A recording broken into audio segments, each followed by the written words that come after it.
Mesdames, Messieurs, amis internautes, bienvenue à cette interview exclusive du général, j'aime l'appeler comme ça, affectueusement du général Buy de Fer sur live.ci. Avec lui, nous parlerons bien entendu des actions du Burida, Bureau ivoirien des droits d'auteur. Alors, Monsieur Buy de Fer, depuis 6 mois, vous êtes à la tête de la commission permanente de lutte contre la piraterie et des enregistrements éphémères. Est-ce que vous pouvez nous expliquer le rôle de cette commission? Il faut dire que depuis un moment en Côte d'Ivoire, les gens se plaignent, les artistes vivent mal. Ils ont une vie aléatoire, mais c'est très difficile. Et c'est une commission pour lutter contre la piraterie en fait et des enregistrements éphémères. La piraterie, qu'est-ce que ça dit? Ça dit des personnes qui, sans payer quelque chose, sans même se déclarer au Burida, payer des stickers, se permettre de copier, d'enregistrer et de distribuer de manière illégale les œuvres des artistes sur tout l'étendue du territoire national ou international. Donc c'est contre ces personnes-là que cette commission a été créée afin de lutter contre, pour que ces artistes pour lesquels ils utilisent les œuvres-là, ces artistes puissent bien vivre de leur art. Et c'est comme cela. L'enregistrement éphémère, c'est que tu prends des maisons comme la télévision ivoirienne, les radios, un peu partout, ils utilisent souvent à leurs émissions des prestations des artistes, des enregistrements des artistes. Et normalement, après un enregistrement, la bande doit être détruite 6 mois après. On doit la détruire 6 mois après. Mais souvent, on constate que ces maisons gardent ces images-là et ça devient une production officielle de cette maison. Alors, si vous estimez que c'est une production normale, et donc vous devez payer des droits au Burida pour que ces droits-là reviennent aux artistes. Ou bien vous le payez, ou bien vous ne le faites pas et on détruit cela chaque 6 mois. Si ça fait 6 mois, on doit les détruire. Ben, on le fait un peu pour que l'assiette de perception au sein du Burida puisse s'agrandir, pour qu'on puisse répartir ces sommes-là bien de manière équitable vis-à-vis des artistes pour bien vivre de leur art. Donc en gros, la commission existe pour lutter contre le piratage des œuvres des artistes sur tout l'étendue du territoire national. Le problème de la piraterie et des enregistrements éphémères ne date pas d'aujourd'hui. Oui. Alors depuis 6 mois que vous êtes donc à la tête de cette commission, quelles sont les actions que vous avez menées concrètement? Oui, d'abord, nous avons mené assez d'actions. Nous avons fait des sorties sur le territoire. On a interpellé une soixantaine de pirates. On a fait libérer 25 pirates et on a déféré de 35 pirates à la maison d'arrêt et de correction d'Abidjan, la MACA. Et ils sont en instant de jugement d'ailleurs. Et nous avons saisi près de 6000 CD et nous avons saisi aussi 150 ordinateurs qui servent à faire des enregistrements clandestins. On a tous saisi ces artistes-là, on a tous saisi ces plaqués au Burida.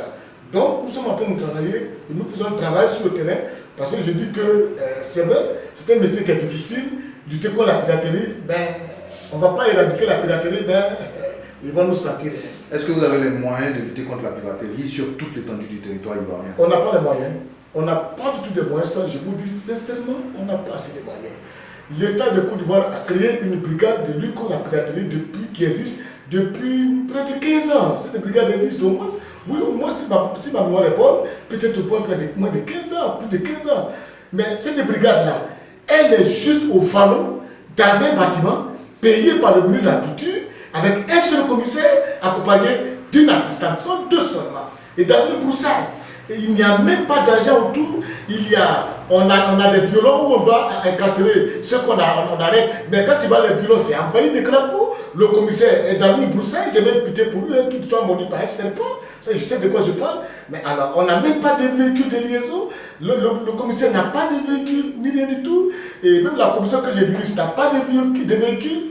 Et chaque fois que nous devons mener une opération, on prend encore de l'argent dans les caisses de Burida. Ce n'est pas normal. Parce que les artistes paient leurs droits, ils paient leurs taxes, ils paient leurs impôts à l'État de Côte d'Ivoire. Mais pourquoi est-ce que pour encore lutter contre la piraterie, qui peut protéger leur bien-être, il faut qu'eux-mêmes ils payent? Alors que le chef d'État, quand il voyage, l'État de Côte d'Ivoire paye les gens qui sont à sa disposition. Mais quand c'est nous, on doit payer nous-mêmes. Donc il n'y a pas de moyens du tout. Nous sommes confrontés. Et le décret présidentiel avait dit que la brigade serait étendue sur tout l'étendue du territoire national. Ça veut dire quoi? Le siège devait se trouver au vallon. Il devait avoir une brigade à l'aéroport et des brigades à toutes les frontières. Mais depuis qu'ils ont créé, c'est uniquement au niveau des vallons que ça existe avec un seul commissaire, une assistante, sans véhicule, ni rien du tout. Le commissaire là-bas, il a pris de l'âge à force de rien faire. On a même oublié, même dans les avances de la police nationale, il est oublié. On ne sait même pas s'il y a quelqu'un qui est là-bas. C'est grave. Monsieur Guy de Fer, vous avez énuméré de nombreux problèmes que nous rencontrons. Oui. Vous avez donc décidé d'aller à la rencontre de ces pirates-là. Dernièrement, vous avez eu une rencontre avec un certain nombre de pirates. Alors, qu'est-ce qui s'est dit et qu'est-ce que vous envisagez faire comme collaboration avec cette forme de la population? Oui, parce que j'ai observé. Chaque fois que nous faisons une sortie, on attaque des pirates. À Yopougon, je n'ai plus assez. À Gambé, j'en ai pris. On a pris un peu partout. Mais quand on les prend, le lendemain, je pars pour visiter l'espace. Mais l'espace, ils reviennent beaucoup. Alors, je ne sais pas s'ils font, si ces médicaments ils font, je ne comprends pas. On ramasse, ils reviennent beaucoup. On ramasse, ils reviennent beaucoup. Et moi, je suis fatigué parce que chaque fois, on va envoyer des gens, on va payer les policiers, payer les camions qui vont transporter les policiers, prendre les pirates, on va les payer, on va les mettre dans des violons, mais c'est fatigant. Je dis, mais attends, ça ne finit pas. On ne finit pas. Attends, c'est la société, il faut se passer des sorciers. Donc, j'ai regardé et on a dit, bon, au lieu de les ramasser, pourquoi est-ce qu'on ne pourrait pas mieux de les sensibiliser pour les transformer en vendeurs, hein? En vendeurs pour vendre normalement les œuvres des artistes. Et on a essayé de les sensibiliser, de les organiser, de les répertorier, faire un recensement, leur donner des matricules pour que désormais ils vendent de manière légale les œuvres des artistes. Parce qu'aussi, il faut reconnaître, hein, quand j'enlève un pirate au niveau du village Figaro à Yopougon, la place est vide, le citoyen, quand il a besoin d'une œuvre d'artiste, où il trouve? Il n'y en a pas. Il n'y en a pas du tout parce que les bourses pour vendre les CD n'existent pas ici en Côte d'Ivoire aujourd'hui. Le ministre avait commencé à faire une politique pour installer les infocultures, culture. Mais il a démarré, ça avait été suivi par l'opérateur économique. L'opérateur économique n'était pas là, le ministre est encore en train de revoir un budget, dit au chef de l'État pour financer l'installation de ces bourses-là. Mais là, qu'est-ce qu'on fait? Il faut comprendre, moi je préfère négocier avec eux, les sensibiliser, les recenser, leur donner des matricules, et désormais ils sont fichés au niveau du brigade, ils payent des stickers, ça va agrandir la scène de perception, et désormais tous ceux que j'attends qui n'ont pas ces matricules sont des pirates. Et nous allons les mettre aux arrêts. Et ce n'est pas tout. On est en train de faire un truc, lancer un appel d'offres pour que tous ceux qui veulent essayer de dupliquer les œuvres puissent s'inscrire. Parce que nous avons choisi 10 personnes, c'est-à-dire 10 structures qui veulent presser des CD. Et c'est ces 10 structures qui vont remplir nos conditions, que nous allons donner des agréments. Et nous allons informer les artistes pour dire voilà les 10 structures officielles reconnues par le brigade vers qui vous devez aller pour dupliquer vos CD. Si au-delà de ça, on voit une structure qui ne remplit pas les conditions, qui n'a pas d'agrément et qui duplique l'œuvre des artistes, eh bien on l'arrête et on le défait.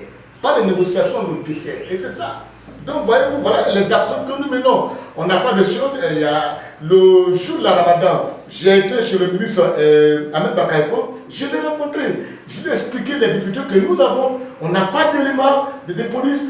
Notre commissariat est vide, notre brigade est vide. On n'a pas de véhicules de transport de troupes. Moi-même, je n'ai pas de véhicule. Il est étonné. Il dit, vous êtes sûr qu'il n'y a pas de... Je dis, mais monsieur le ministre, la vérité que je vous dis, je ne peux pas vous mentir. Il était tellement surpris. Ça veut dire quoi? Ça veut dire lui-même, il ne sait même pas les difficultés que nous avons. On le lui a dit, il m'a dit, mets-le sur papier, dépose-le chez moi à la maison, je vais la continuer, je vais aussi informer le ministre de la Culture, comme ça on va voir quelle solution on va trouver et on va informer le chef de l'État. C'est une très bonne chose. Les actions sont en train d'être menées. L'arrivée de la loi sur la culture privée à l'Assemblée nationale par le ministre de la Culture, ça c'est un acte que je remercie, que je loue et que je dis c'est un merci à monsieur le ministre, madame le ministre de la Culture. Et de faire, vous donner combien de temps pour faire reculer la piraterie en Côte d'Ivoire? Ce que je donne, c'est que ça sera très difficile pour que je vous dise, je donne tel nombre de temps, parce que je vous ai dit, les pirates, quand il y en a 3, ils deviennent 10. Ils deviennent 10. Et on n'a pas de moyens. Nous sommes en train de faire un lobbying auprès du ministre de l'Intérieur, afin de nous donner quelques moyens. Des moyens de mobilité, pour que je n'ai pas besoin de louer des bains pour transporter des policiers, pour éviter que je loue des 4x4 pour transporter des policiers, pour attraper les pirates. Pour que moi-même je puisse circuler à Abidjan, pour ne pas que je sorte en taxi, c'est pas joli, on peut pas. Tu ne peux pas les prêter eux-mêmes qui arrivent, ils vont payer ton taxi. Quand il va même prendre la commission, il dit, président, va m'aider à ticket, on t'attend. Je suis étonné, un président me dit, président, il faut m'aider à ticket, on t'attend. Je suis étonné, moi je ne dis pas de me coucher, mais dans quelle affaire je suis? C'est ridicule. Un président me dit, allez m'aider à ticket, lui il m'attend, mais il a pitié de moi, il va que je transpire. Il voit que je transpire, mais il a raison de transpire. Et puis l'État, ils vont injecter un peu de sous dans la commission.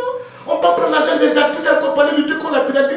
Les artistes vivent déjà mal. Il y a un artiste qui vient de mourir ce matin, ce mardi matin, 26 là, à 5h30 du matin. M. Jean-Claude Dago, de comment ça va, qui fait ça là? Il est mort à 5h30 du matin à Yopougon. Il est malade. Alors, vous pensez que c'est quand on donne c'est 100 000 francs, déjà 1 million, 2 millions, c'est ce qu'on appelle aide à la création? Non, pour quelqu'un qui est artiste, tu ne peux pas dire que j'ai aidé un artiste à lui donner 500 000 francs. C'est pour vous dire que c'est un problème réel. Les gouvernements ne regardent pas. Nous espérons que ça va changer. On a un ministre de la culture, Dieu merci, qui est artiste comme nous, qui pose des actions, gloire à Dieu. Mais on pense qu'on va encore pousser le bouchon loin pour que le chef d'État nous écoute et qu'il nous comprenne. Et puis qu'il dégage quand même de l'argent au sein de la commission pour qu'on puisse travailler. On peut travailler pour vous aussi. On espère que Buis de Fer va arrêter de transpirer dans les rues d'Abidjan. Bien sûr, exactement. Merci beaucoup. Merci, amis internautes. On se retrouve très bientôt pour une autre interview exclusive sur live.ci.